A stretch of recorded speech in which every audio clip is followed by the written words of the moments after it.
10 Minutes of Truth with Shawn A. Barksdale is committed to bringing you the truth. Hey, need a great civil lawyer? Or maybe you want to restore your gun rights, even if you need to be defended on criminal charges. Call Mike Trent of the Trent Law Practice in Halifax County at 434-471-4339 or TrentLawPractice.com. Choose Mike to get it right.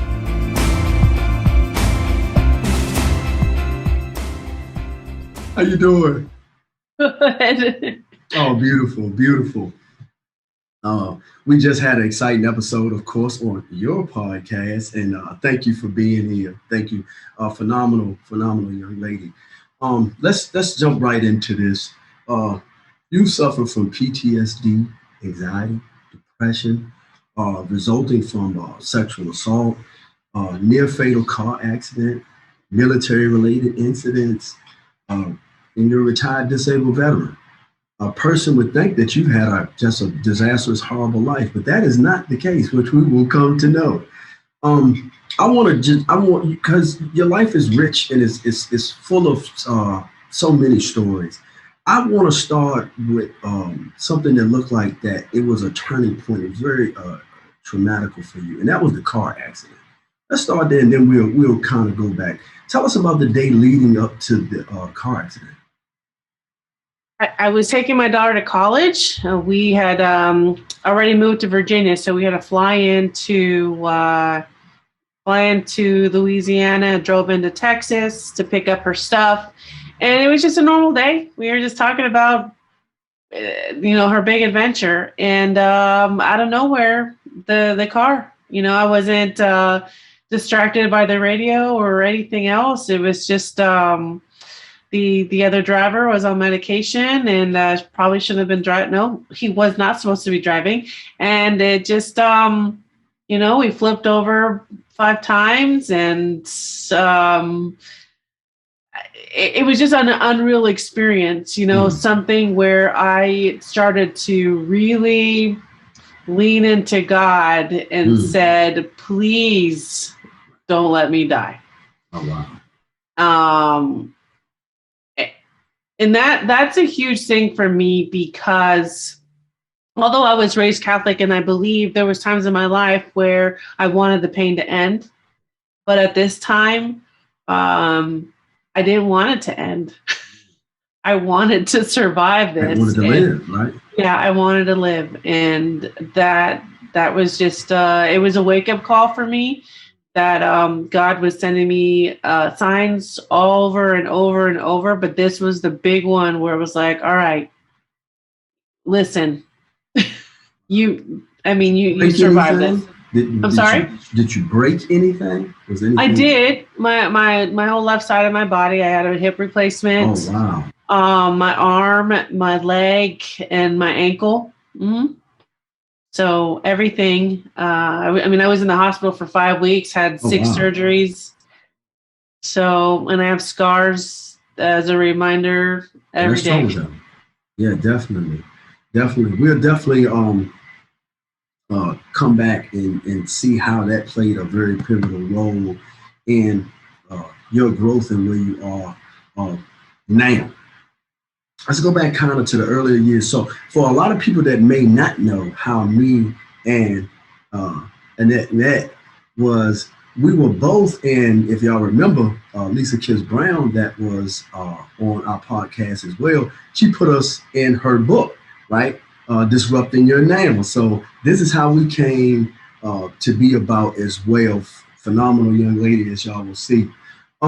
Childhood, right? Let's talk about the early days of childhood. Did you grow up with both parents?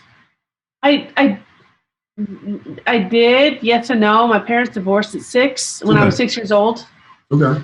So, the every other weekend thing happened for a while until it stopped. And then my mom got remarried. So I had a stepfather for 13 years. And, but I didn't have my father around like I had hoped or wanted. Right. Sexual assault can take a child's innocence abruptly. I know that you spoke about that, and How did sexual assault change your view on the world? Well, we didn't talk about it much, obviously, since I was in the 80s. Oh, And it wasn't a big thing that was on the news back then. So I didn't really know how to deal with it. I remember going to therapy, but it wasn't for very long. I don't remember that part. I ended up in relationships that were abusive, even at the 16, 17 years old. I dated guys that were verbally abusive and would grab my arm, and I didn't, I knew it was wrong, but not wrong enough to leave because I thought that if I was just to be better, that they would like me more. right. So yeah, it was very not good at all. But even as I grew up, I always felt like I had to prove myself as a woman to be wanted, Oh, wow.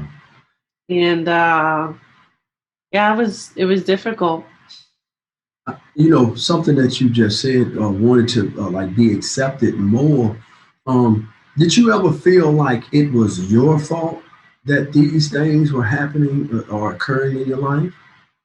Sometimes I did, to the point where I wouldn't question things. It was Mm. always, how can I make him happy? Oh, wow. Yeah. Right. The reason I asked, not to, unhatch these old memories, but there is some young lady or man that is listening to this. And as we said, it's about the help, getting the help out there and letting people know that they're not alone. That's what your podcast promotes, and this is what 10 Minutes of Truth promotes, is the help. We want people to know that it's okay to speak out. It's okay to, you know, to say, okay, this doesn't feel right. I need to tell someone, right? Because we know in those situations, a lot of times we get manipulated into those situations, 9 times out of 10. So, thank you for sharing, your story. Because a lot of people, they just don't have the courage. And this is what our platform before to start sharing that. Um, the military. How did you end up in the military? Oh, so I went to an all-girl Catholic high school from the 7th to 12th grade. Okay. I had a friend who enlisted, and I thought it was so awesome because I was just not the norm in our Right. school. All my friends went to Right. Ivy League colleges, and Right. so I was like, the rebel that I am. I was like, this is so cool. I need to do it. I got scared. I had the recruiter at the house, and I ended up not signing those papers at that time. But I always had this burning desire to just try it out. For me, it was just trying it out like it was a hobby. It was not the way of thinking, but that's just what I did. So when I applied to colleges after I finished community college, I wanted a university that offered the ROTC program. So I was determined.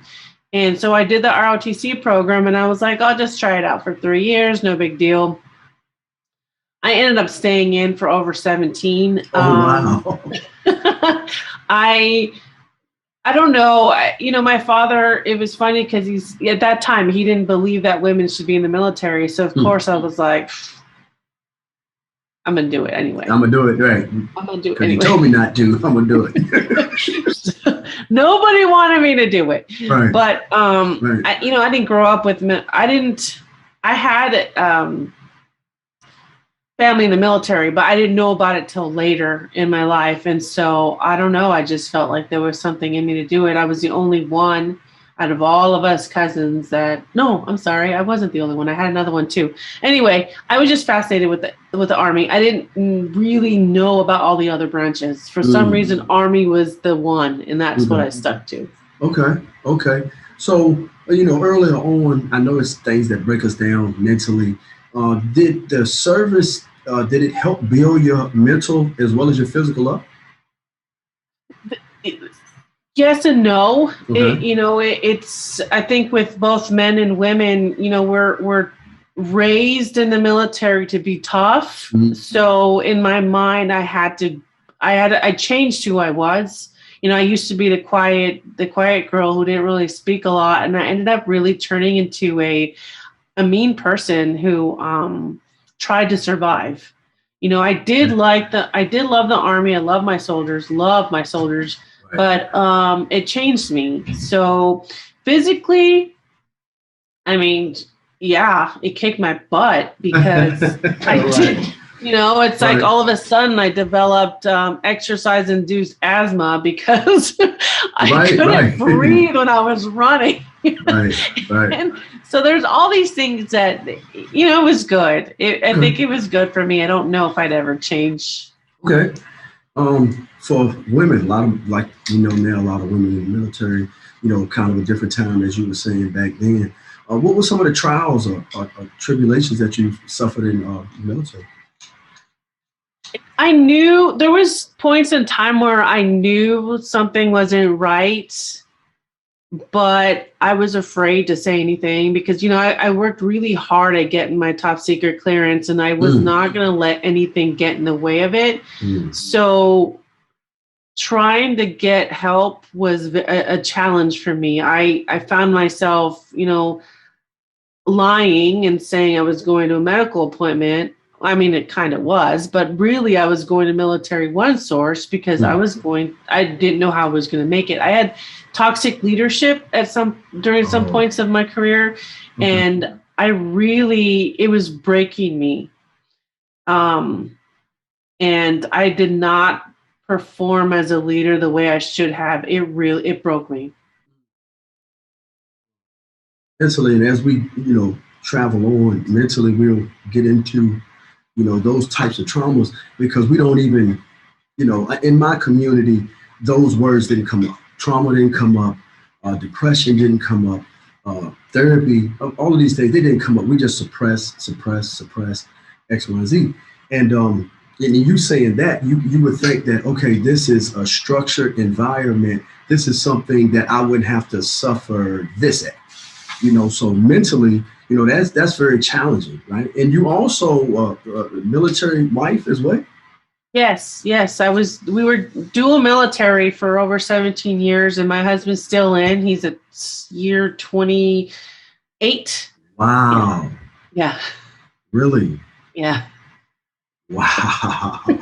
Okay, so all right, so being a military wife, do you find it more pressure because um, being that type of structure, do you find as a military wife that you have to perform more? Or is it easier because you were in the military, or do you feel like I gotta show up, I gotta show up, I gotta show up?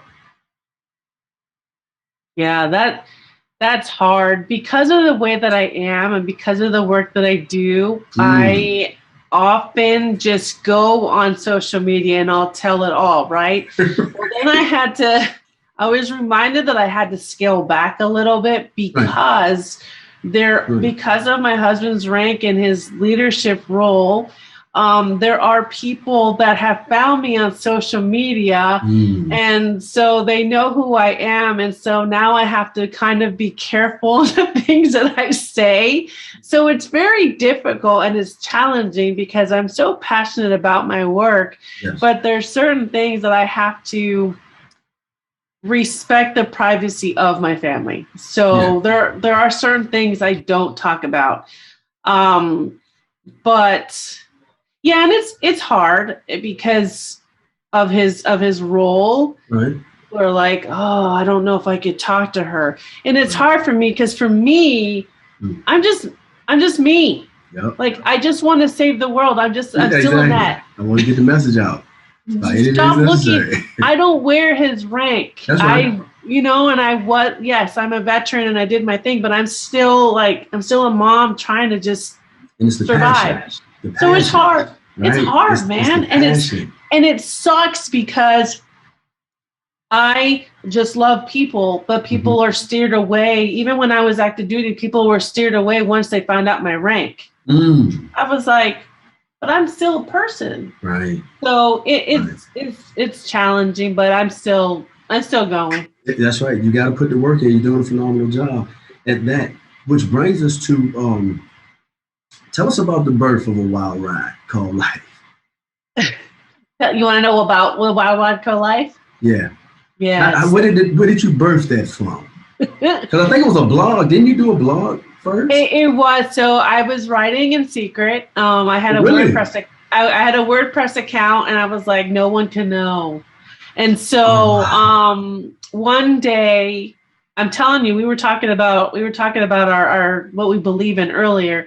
Yes. The title came out of, I swear God was like, this is your title. And so I took that title and I ran with it, because I think all of our lives are a wild ride, no matter what we do. And so I met with another veteran at the time. He developed my website. And I said, you know what? If I'm going to talk about this, let's just go big or go home. Let's just freaking do a website, and we're just going to share it with the world. And it was terrifying. Correct. Terrifying. Trust me. As a fellow podcaster, I understand. Yes. I do. That's phenomenal, because, like we said, one thing propels us to do another thing. That's what we were talking about on your podcast, which we're about to talk about in just a second. Is it's just like a muscle. The more that you keep at it, the more that you grow it, the more that the faith taps in, and you believe in the thing that you're doing and that you're a part of. You get stronger and stronger, right, and whatnot. So that's a beautiful thing. That's a beautiful thing. So your podcast is The Truth We Hide, correct? Yes. And it's powered by, of course, a wild ride called life, Yes. right? Yes. Why did you feel you had to give this to the world? So it was funny, because I started the podcast, and it was called A Wild Ride Called Life. And it was, I don't know, 6-7 years ago. I did 4 episodes, and it was very depressing, because it was just me talking, and I just didn't feel right. I published the 4, and I was like, you know what? I can't do this anymore. I can't. So I waited, and in 2019, I don't know, again, the title came out, and I was like, The Truth We Hide, because that was basically my life, and so I was hiding so much, and I knew I wasn't the only one hiding. And so that's why I developed the platform. I said, you know what, let's bring people on that just need a platform. Yes. Sometimes they don't want to be in front of the screen. They just want to be behind a microphone. And so that's what I offered. And I'm in season 3, episode 133. You were 133, and I was like, oh my gosh. Absolutely. So it is amazing. That's amazing that you see that, though. When you look back and you scroll out, so 7 years, you've been podcasting for 7 years? No, this was when I first started the journey. I've been podcasting since 2019. 2019. Okay. So, how has your podcast, affected your audience? Like, I know for myself, when I get that email, or someone that knows me comes up to me and say, man, you helped change my life. I know that feeling. What is that feeling like for you? In the beginning, I literally had tears, because for us, we're just trying to make a difference. Right. When you have somebody or a stranger reach out to you and ask, can I be on it? Right. I really want to share my story. I feel like it's such an honor. Right. It's such an honor to have people reach out and say, I want to be on it. Because I just think I'm this small, I'm just here trying to make it and trying to make a difference. So it's huge. It's huge for me. It is. Yeah. And like I said, a phenomenal job you've been doing. Phenomenal job. So we have a book, and everybody, all of my friends now have books. I gotta write a book. You're next. All of you guys got books. I'm like, I gotta write a book. Yeah. So your book is The Wall Between Two Lives, right? Why did you pick that title? Why you pick that title? I'm telling you, God's good. He sent me that too. It's funny, because my husband was like, that doesn't make any sense. To me, it is. It was. I always put up a wall. I was a master of suppression. So it's like, why not talk about my 2 lives that I led? I was trying to be this person, but I'm really this person. And I don't know what compelled me to really put myself out there, because it's very difficult, especially in my community, being Hispanic. Sharing your life is like, Wow. what? Yes. Right. What did you do? And oh my gosh. And so before I put it out there, I spoke to my family members that are in the book, and I was like, look, this is not to talk bad about my life, but it is something that I feel like I need to do to try to help other people. And so they're like, okay. And so everybody's name is, well, except for my husband, everybody's name is in it. Right. I don't know. Yeah. So that's what I want. I just wanted to provide hope. When did you write that book? Just last year. Or it took me a year. So 2020, I started writing it, and then it was published June 5th, 2021. I saw on one of your LinkedIn posts, you were saying that someone had picked it up or put it on. It was either what was it? It was last week that you put it up, and I was like, oh wow, that was great. They picked it up for something that they either had it in their group of books that they were reading, or something had happened. Oh, it was a photo shoot with Smoke and Bacon. Yes, that's it. Yes. Oh my gosh, that was such an honor for me. You know, the Smoke and Bacon community is huge. They're veterans and civilians that just want a platform to just be themselves, and so they did this nationwide photo shoot, and she chose my book to be on it. I was like, oh wow, yeah, right. Which moves us to speaker. You know, your title, you have a title, international speaker. How did you get into speaking?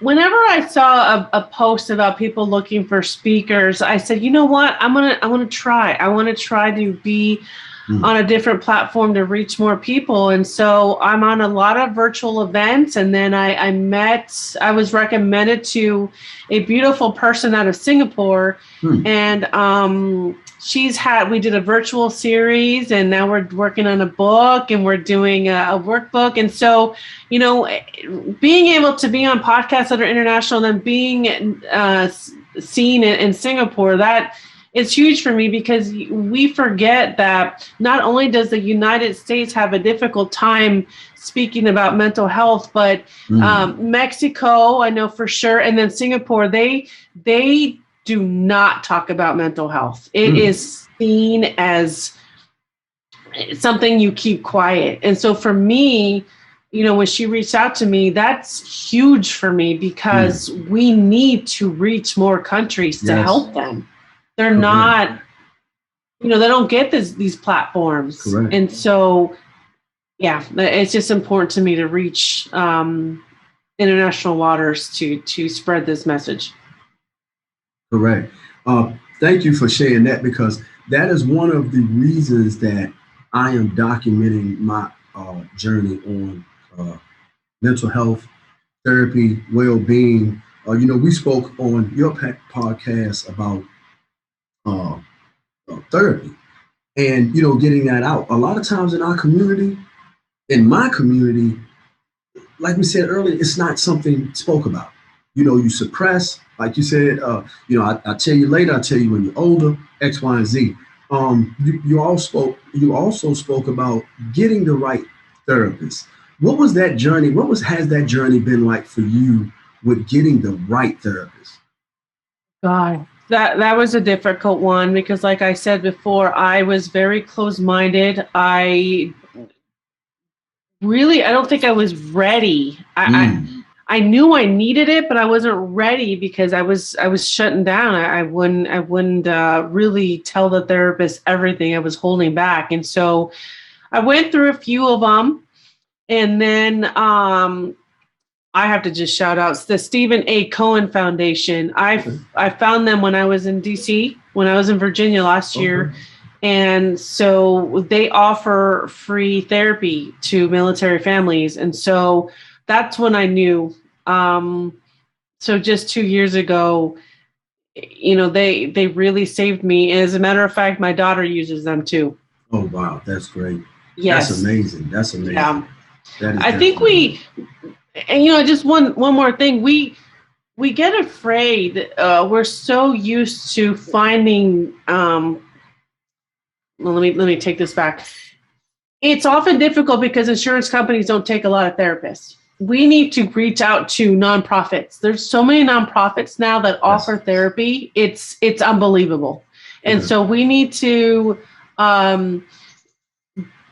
really reach out to them because they're really trying. They're really trying to help us for those that don't want to be seen on military bases. So don't forget about the nonprofits. Absolutely. Don't forget about the Stephen A. Cohen Foundation. I can provide you those links, but it's been a lifesaver. Thank you too, and we'll definitely be collaborating moving into the future. One of the last things I want to ask is, what advice would you give to a young lady or man, or even older, middle age, that feel that they're alone? What is something that they could start doing today if they feel alone? That's so it's difficult sometimes because I know when I felt alone, I didn't want to talk to anybody, and I isolated myself. So I know how that feels, and I know that you know how that feels. But I really want to say to reach out to that friend. Reach out to that one friend that who has said to you before, I'm always here for you, let me know. But we're like, yeah. That's the person that you need to reach out to because that's the one person that could really save you. That's what saved me. Don't suffer in silence. Exactly. Do not suffer in silence. And there's people like you and there's me. And, if you're not ready for a therapist, you can reach out to us and we'll direct you to who you need to go to. But just don't. It'll eat you alive. It'll paralyze you. Absolutely. How can these beautiful people out here get in touch with you? Oh my gosh. Please go to a wild ride called life.com. I'm also on Instagram and Facebook, and I do get anonymous messages. So if you are afraid to have your name show up, don't worry about it. Reach out to me and I'm here. As I said, it's about relationships. We have started a great relationship here. We look forward to many great things from you and your organization. This has been phenomenal having you on the 10 Minutes of Truth podcast. We look to have some great things coming from you. Thank you so much. It's been such an honor to be on here. So thank you for what you do. Absolutely. Thank you. All right. This is 10 Minutes of Truth for Shawn A. Barksdale, you guys. Thanks. Hi, my name is Mike Trent. I'm at the Trent Law Practice here in Halifax, Virginia. I'm a son of Southside Virginia. That's the reason I came back here after law school, because I want to represent my friends and neighbors in the courts of Halifax County and the surrounding areas. We take it really personally that we deal with regular people, and we want to help regular people with what are sometimes very difficult challenges. Our focus is on litigation. We do criminal defense. We do family law. We do quite a bit of personal injury. We also help in other areas, so if you have questions, please feel free to give us a call, shoot me an email, check us out on Twitter, Facebook, website. That should be on your screen. Thank you for your time, and I thank you for watching or listening to this today.